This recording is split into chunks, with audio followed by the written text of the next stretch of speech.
زمان مليان الفرحة لما المولى رزقني عيال.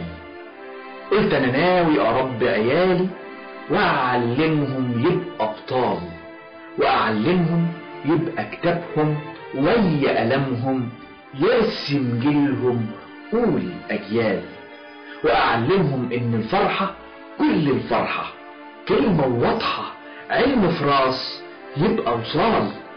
كبروا عيالي وبقوا موالي، قلت في بالي قبل دراسة كلام يتقال، كنت بشيخنا جوه الجامع يدي النافع حفظه رافع قرآن عالي، يرسم ليهم حرف وصورة ويقول ليهم إن الصورة فيها المعنى وراحة البال.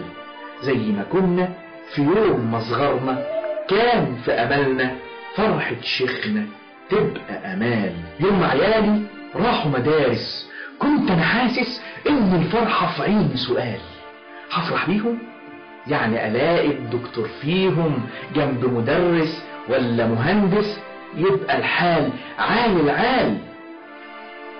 ألاقي الواد راجع نايم مش عايز ياكل عامل صايم، ويا تناحت بنت العقل خلى العقل الحاير مال.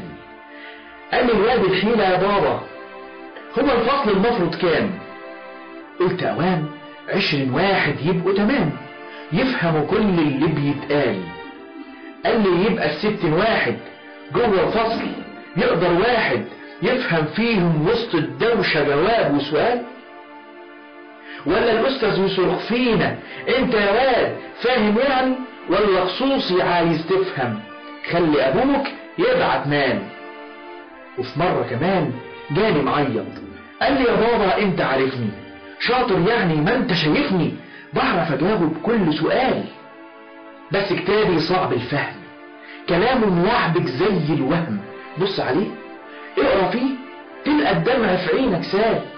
وبنت العقلة جاية تناحة عاملة نياحة فردق لوحها عليا صراحة.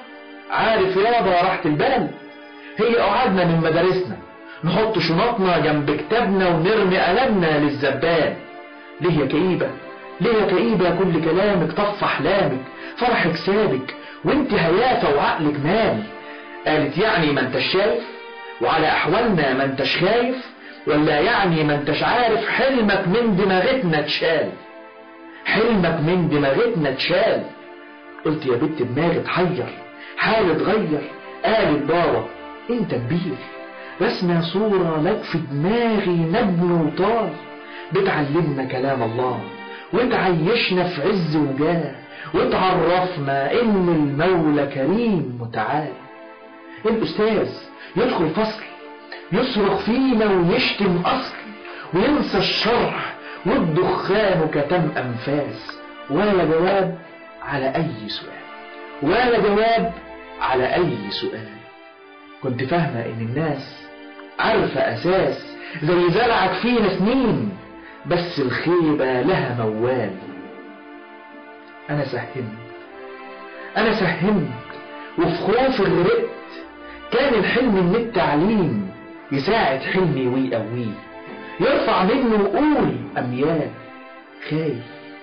خايف على اولادي كتير مخي عاجز عن تفكير،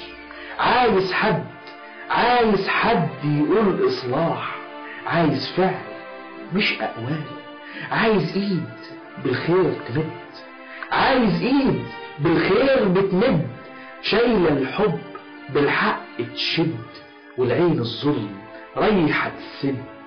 رسم النور للأجيال رسم النور للأجيال.